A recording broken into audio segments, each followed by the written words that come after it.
explicando versículo por versículo. Brincadeiras à parte, irmãos, eu os convido a abrir as Bíblias do Evangelho de Marcos, capítulo 10, verso 17 ao verso 22.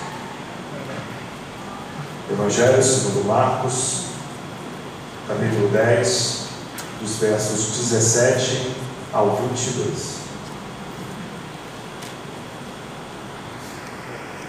Essa passagem é bastante conhecida por todos. Vamos sair ali na versão do telão com os irmãos.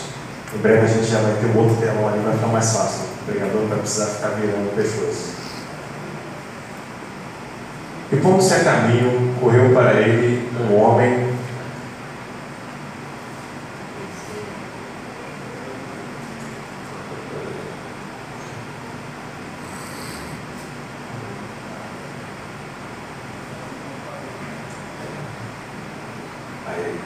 E pondo-se a caminho, correu para ele um homem, o qual se ajoelhou diante dele e lhe perguntou: Ó mestre, que farei para herdar a vida eterna? E Jesus lhe disse: Por que me chamas bom? Ninguém há bom senão um, que é Deus.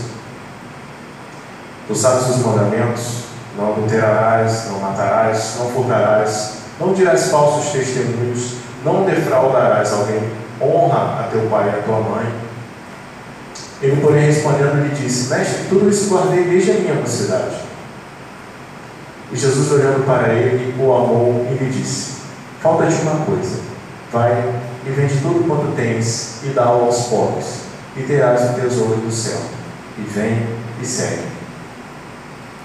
Mas ele, contrariado com essa palavra, retirou-se triste, porque possuía muitas propriedades. Vamos orar novamente. Soberano Deus, eu te peço, ó Pai, a tua misericórdia sobre a minha vida e sobre a vida dos meus irmãos, para que possamos, ó Pai, entender a tua palavra, para que o Senhor use conforme a tua vontade, ó Deus, para transmitir somente aquilo que vem do Senhor. Que a tua igreja seja edificada, ó Pai, e que vidas, ó Deus, que ainda não te conhecem, possam, ó Deus, ter encontro com o Senhor. Salva vidas, ó Pai. Nós te pedimos, não pelo poder da mensagem, mas pelo poder do teu Santo Espírito. A oração que te fazemos em nome de Jesus. Amém. Como já dissemos anteriormente, a história do jovem rico é muito conhecida. Isso porque ela é relatada em 3 dos 4 evangelhos. Os evangelhos sinóticos, os 3 primeiros evangelhos relatam essa mesma história. Só que eu particularmente gosto muito da maneira como o evangelista Marcos ele narra essa história. Me chama muita atenção. Um dos motivos pelo qual me chama a atenção essa história é porque ela traz alguns detalhes que os demais não trazem. Isso me chama a atenção. Marcos vai dizer que esse jovem ele se ajoelhou diante de Jesus, o que não era muito comum para um judeu fazer diante de um homem. Dificilmente um judeu se ajoelharia diante de outra pessoa. O judeu se ajoelhava diante de Deus. Diante de outra pessoa não era algo comum de se fazer, não era algo praticado. Eu acredito que eu não estou falando nenhuma besteira até então, né, bem? E quando eu olho para essa situação onde um homem se ajoelha diante de Jesus, eu quero acreditar, vendo isso, e toda a situação me diz isso, que aquele jovem, ele se encontrava numa condição de desespero, por que não dizer uma condição de infelicidade. Aquele jovem chega diante de Jesus, faz algo que não era comum para o judeu fazer, que era de se ajoelhar diante dele e perguntar a Jesus: o que eu preciso fazer para herdar a vida eterna? Parecia que de alguma maneira aquele homem sabia que algo não estava certo na vida dele. Ele tinha consciência de que, embora ele fosse judeu, criado desde a sua mocidade, desde a sua infância, nos caminhos que um judeu aprendia, nos ensinamentos de um judeu, ele tinha consciência de que algo não estava certo. Ao que tudo indica, ele tinha consciência de que ele estava distante da vida eterna. Em outras palavras, ele estava distante de Deus. É o que eu consigo enxergar olhando para esse texto. É que ele homem chega diante de Jesus com um propósito. E até abrindo um parênteses aqui para falar, é muito interessante a maneira como Jesus trabalha. É muito incrível a gente pensar que Jesus está sempre no lugar certo, na hora certa. A gente olha para esse caso aqui do jovem. Jesus estava entrando em Jerusalém. Esse homem, em algumas versões vai dizer, o jovem rico, o aborda. O jovem rico chega diante de Jesus. Jesus ele não estava passando ali à toa, ele sabia que ia encontrar aquele jovem. E era a intenção de Jesus encontrar aquele jovem.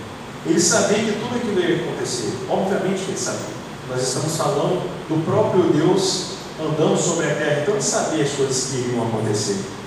E Jesus, ele encontra aquele jovem se coloca de joelhos diante de Jesus e faz essa pergunta: bom mestre, o que farei para herdar a vida eterna? E Jesus, ele começa um processo, uma conversa que ele já teve com outros personagens da Bíblia. Isso é algo muito incrível também de Jesus. A gente olhar para a maneira como Jesus ele trata esse jovem. Jesus ele dá início a uma conversa. Assim como ele fez com a mulher samaritana, assim como ele faz com seus discípulos, assim como Jesus faz com Nicodemos, ele começa uma conversa com aquele jovem. Isso é algo muito maravilhoso, a maneira como Jesus trata caso a caso individualmente em alguns momentos da história. Ele prega para multidões, mas ele também prega para o indivíduo. Ele fala algo diretamente para aquele homem. E a primeira atitude de Jesus, quando perguntado por aquele jovem o que ele deveria fazer para herdar a vida eterna, é perguntar ao jovem se ele sabia quem ele era, se o jovem sabia quem Jesus era. Mas como assim? O texto não diz isso, mas diz. Repare comigo. Jesus recebe o jovem com outra pergunta: por que me chamas bom? Ninguém é bom senão um que é Deus. O judeu também não tinha o costume de chamar uma outra pessoa de bom. Os judeus ele reconhecia que Deus era bom. Agora, um outro ser humano não era algo comum dele dizer. Quando aquele jovem chega diante de Jesus e pergunta, e fala isso, bom mestre, e Jesus devolve essa pergunta: por que você está me chamando bom? Se existe só um que é bom, e esse alguém é Deus. Jesus está fazendo um questionamento profundo para aquele jovem, porque de alguma maneira o que Jesus estava perguntando para ele é: você reconhece quem eu sou? Você sabe que eu sou Deus? Você sabe qual é a minha identidade? Você está me chamando de bom, mas você realmente acredita nisso? Você crê que eu sou Deus? Jesus ele não está repreendendo aquele jovem por ter um chamado de bom. Não.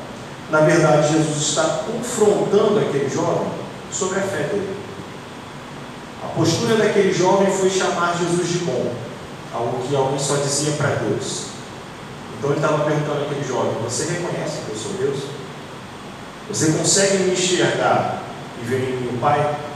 Você consegue ver a bondade de Deus em mim? Então você consegue ver que eu sou Deus? Você reconhece quem eu sou? Você reconhece quem Jesus é? Nós reconhecemos quem Jesus é de fato. Nós chamamos Jesus de bom, nós chamamos o nosso Deus de bom, mas nós reconhecemos de fato quem Ele é? Nós reconhecemos a Jesus como Filho de Deus, ou Ele é só mais uma pessoa que passa por nós, pelo nosso caminho? Nós reconhecemos a autoridade de Jesus, o poder de Jesus, a identidade de Jesus, ou Ele é só mais alguém no meio da multidão? Ele é só alguém de quem a gente ouviu falar, mas a gente não crê de fato quem Ele é. Jesus está confrontando aquele jovem sobre a sua fé. Jesus era alguém conhecido. Aquele jovem provavelmente já viu Jesus outras vezes, mas provavelmente essa era a primeira vez que aquele jovem se colocava diante de Jesus.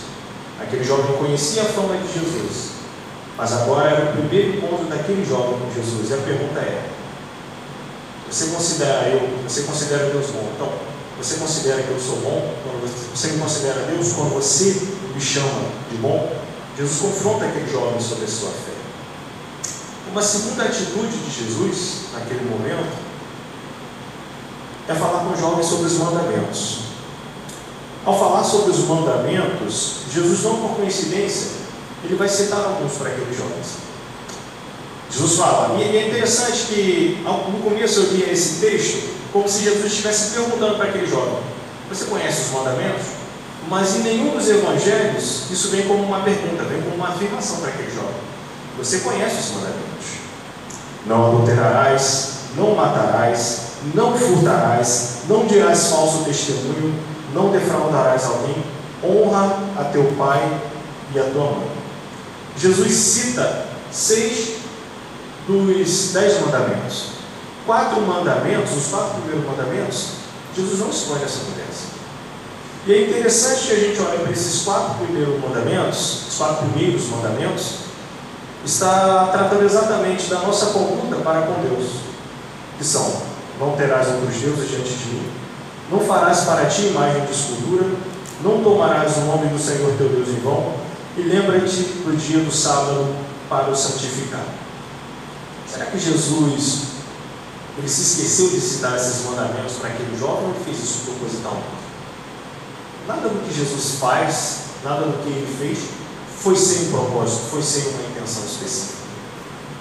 Jesus cita aqueles mandamentos em que dizem respeito os 6 últimos mandamentos que dizem respeito da conduta do homem para com o próximo.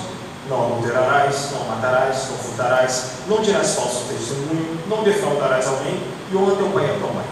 Todos esses envolvem terceiros, não envolvem o relacionamento do homem para com Deus.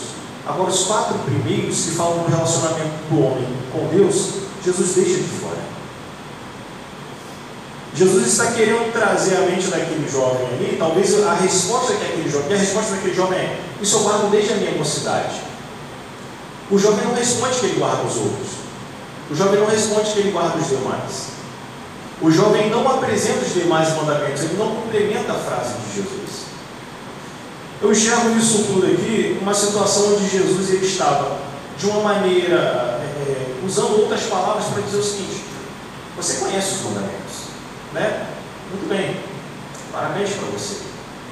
Você conhece esses e os demais, você conhece, e se você os conhece, você os pratica. Você reconhece os mandamentos do Senhor, mas você sabe para que é que de fato ele serve? Aquele jovem fala que ele guarda aquilo desde a sua mocidade. Mas será que ele vivia aquilo que ele dizia guardar? Veja bem, ele era um homem judeu. Ele mesmo falou isso: eu guardo isso desde a minha infância. Eu sempre soube disso. Agora, saber fazer e não fazer ainda é não saber. Vou repetir: saber fazer e não fazer ainda é não saber. Você só sabe que você só conhece algo de fato quando você pratica aquilo. Por exemplo, eu gosto muito de ver tutorial na internet para fazer às vezes alguma coisa que eu não sei fazer, né? Por exemplo, instalação de porta. As portas de casa, tirando a porta principal, que é a que o bandido iria entrar, né? Essa não foi o que eu coloquei as outras, as dos quartos. Sempre assistindo vídeo na internet, o que fazer para instalar aquela porta. Mas agora, aprender a nadar é algo que você aprende vendo vídeo na internet? Tem como. Você vai aprender todos os procedimentos. Teve uma época que, quando eu falei aqui para os irmãos, né, quando eu fiz o teste físico dos bombeiros, eu comecei nadando, aprendi a nadar. Oh, que maravilha! Cheguei até a ver alguns vídeos na internet. O cara falava várias coisas. Na hora que você ia para a piscina, estava tudo errado. Você não consegue. Você precisa ter alguém do seu lado. Você não consegue praticar aquilo na sua mente e depois executar na água. Não, você tem que aprender fazendo. Você tem que entrar na água e você vai fazer aquilo. Da mesma maneira, é a nossa vida com Deus. A gente aprende vivendo. Não vai ser simplesmente ouvindo e lendo. Não, é praticando, é colocando em prática.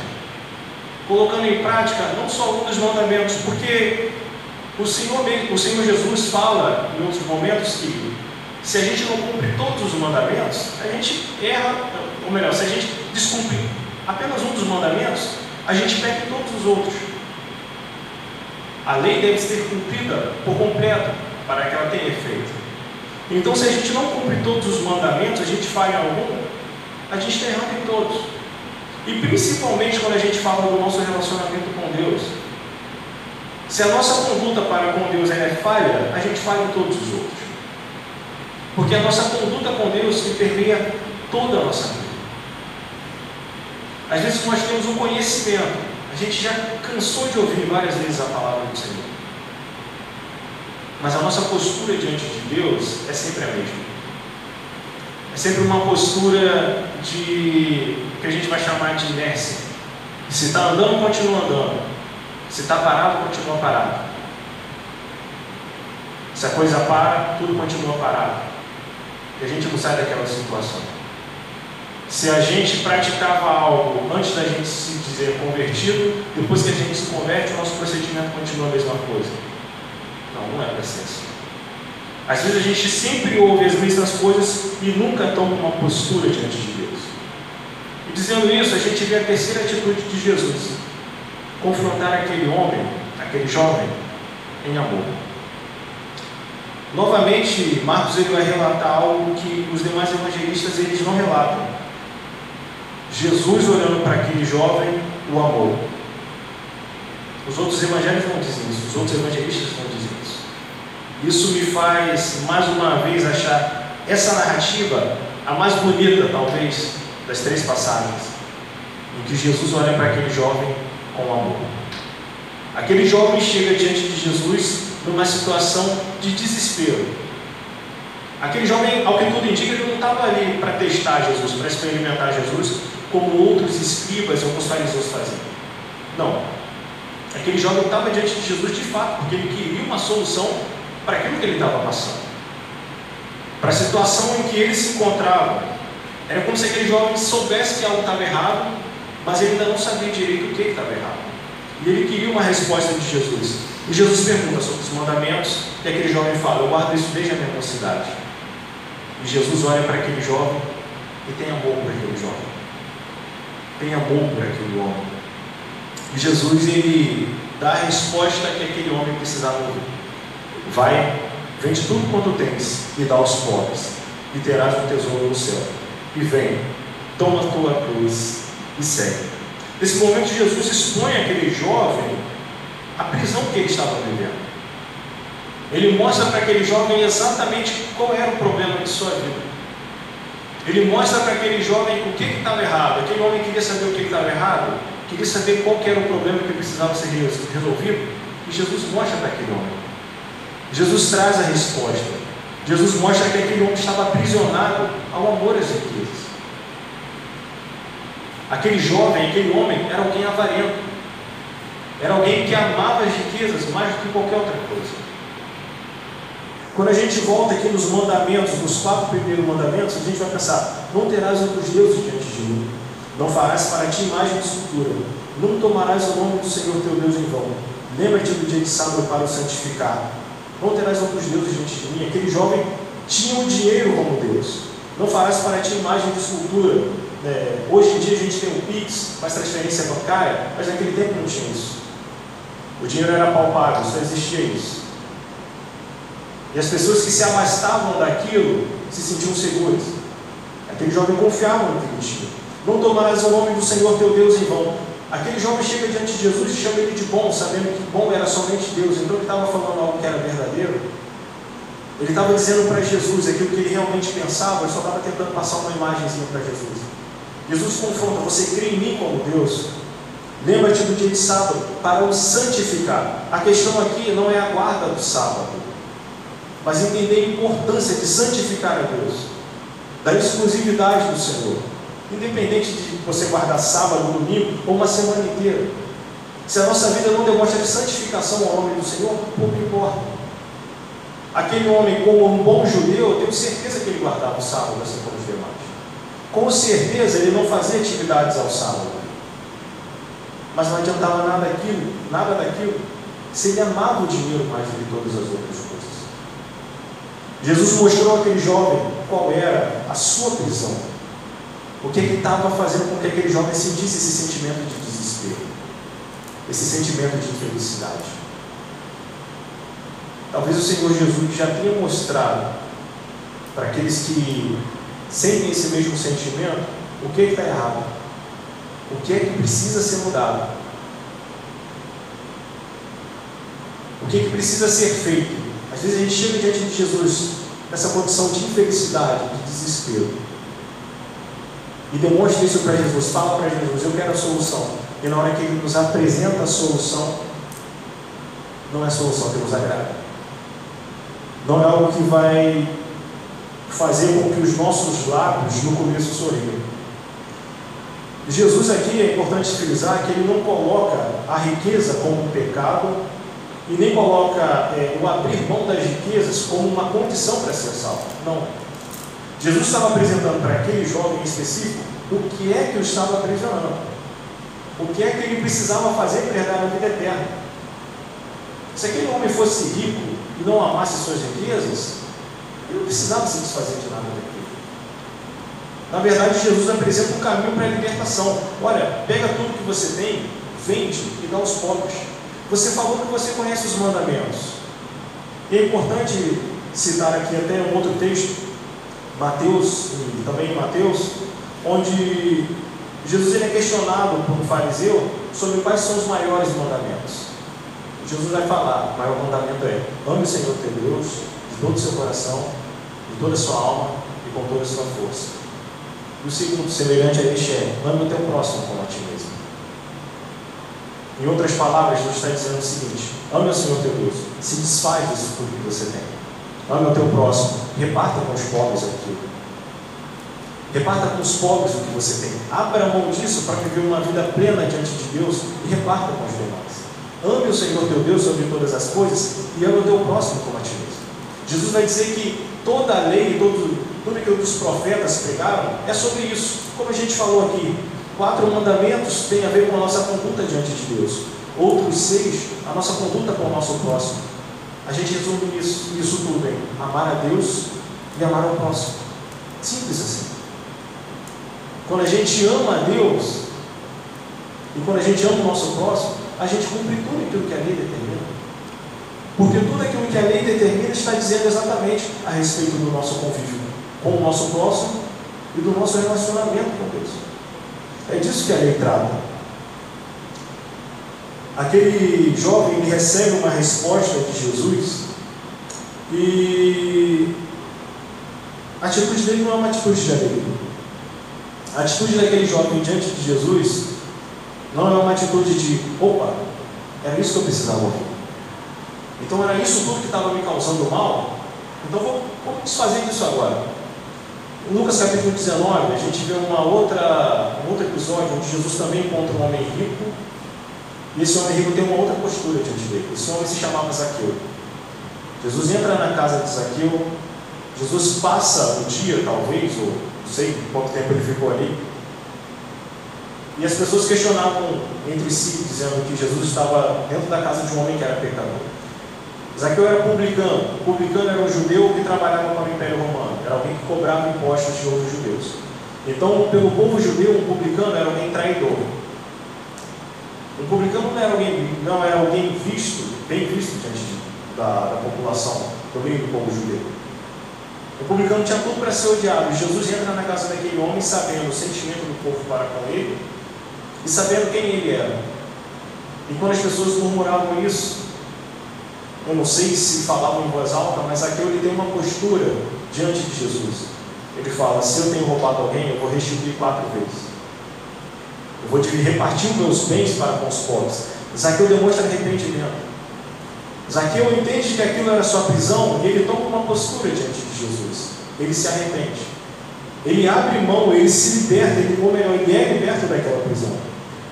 Mas a gente vê que agora a atitude daquele jovem diante da solução do seu problema não é felicidade, pelo contrário, ele, pesaroso dessa palavra, retirou-se triste, porque tinha muitas propriedades. A tristeza daquele homem não foi consequência do arrependimento, mas uma tristeza gerada pela dor que o sacrifício causaria nele. Aquele jovem tinha consciência de que algo estava errado na sua vida. Jesus vai até ele e mostra qual é a solução. Quando a solução não é agradável de se ouvir, aquele jovem provavelmente vai embora do mesmo jeito. Aquele jovem sai dali triste. Eu quero muito acreditar que depois aquele jovem se arrependeu, mas eu não sei, a Bíblia não diz isso.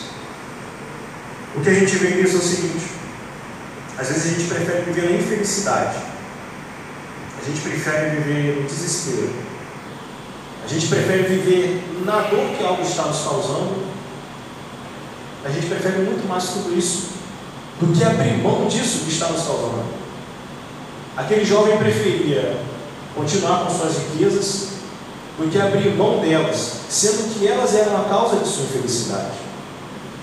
Jesus ele não mostra aquilo para aquele jovem. Quando Jesus ele apresenta essa solução para aquele jovem, ele não queria um sacrifício vazio.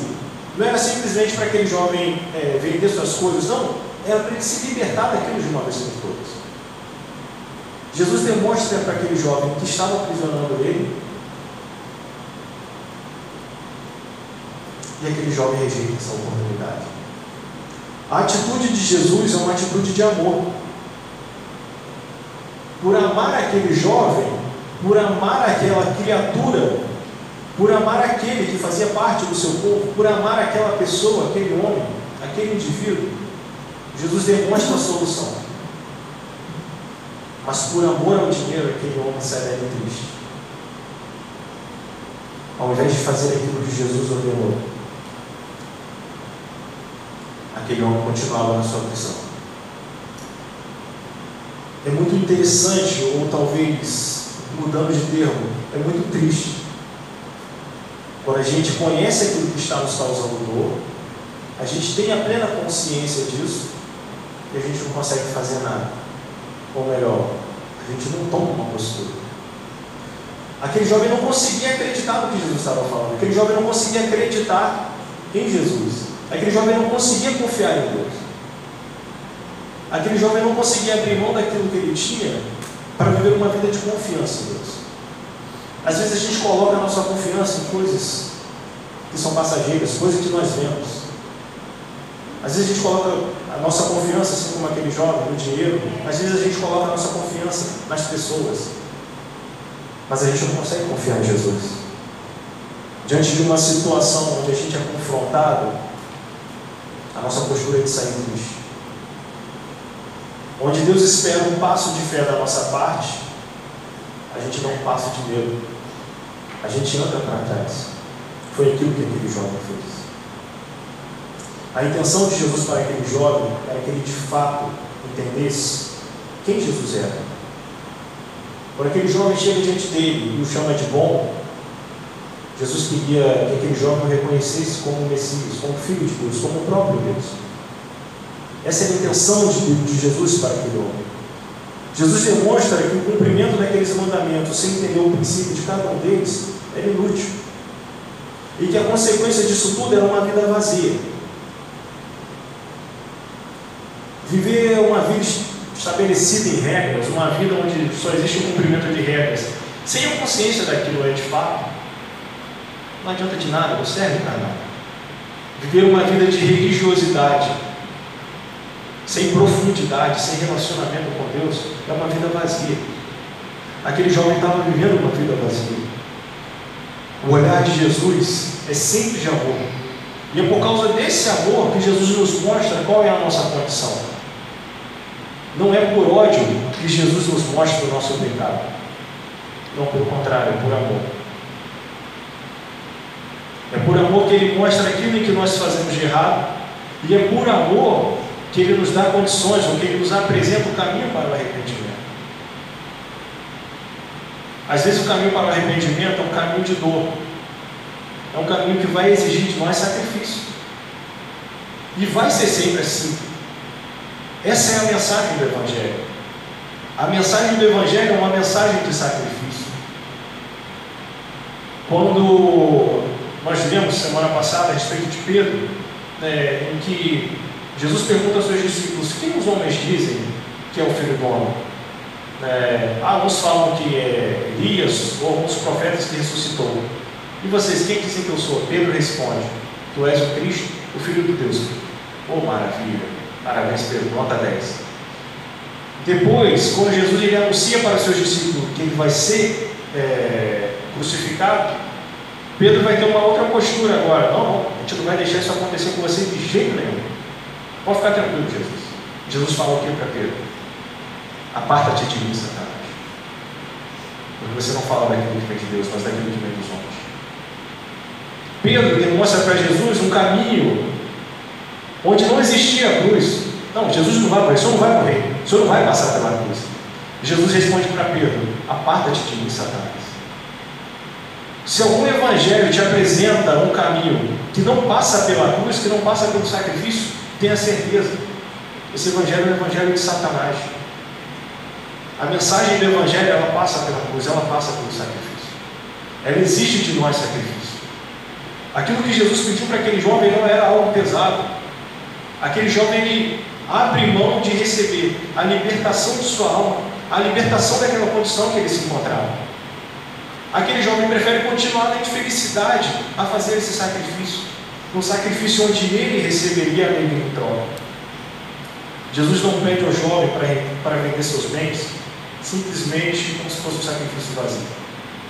O que Jesus queria era que aquele jovem entendesse que era necessário amar a Deus acima de todas as coisas, para que todo aquele sentimento de culpa, de vazio, de infelicidade fosse embora.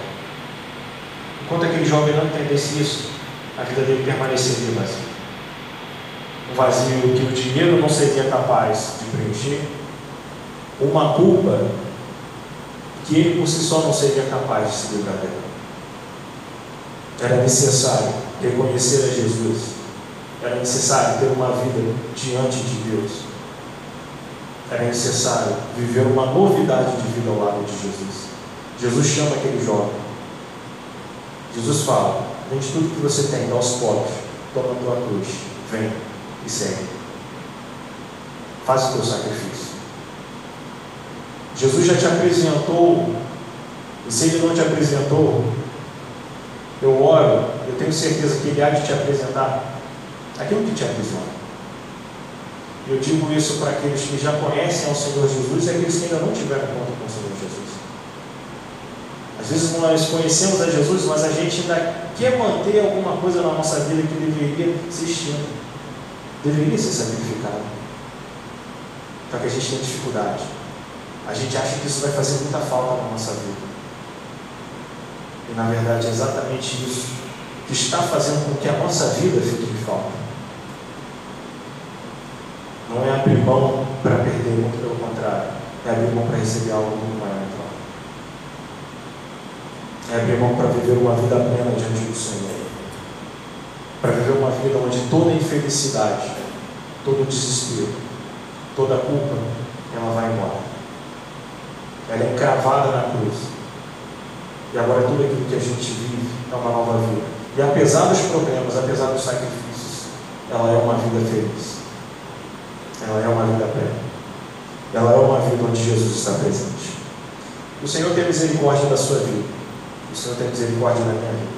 Que Ele nos ajude, quando confrontados pelas nossas prisões, para que tenhamos coragem de tomar a nossa cruz novamente e seguir. Amém? Que Deus abençoe sua vida e que Deus te dê uma semana de paz.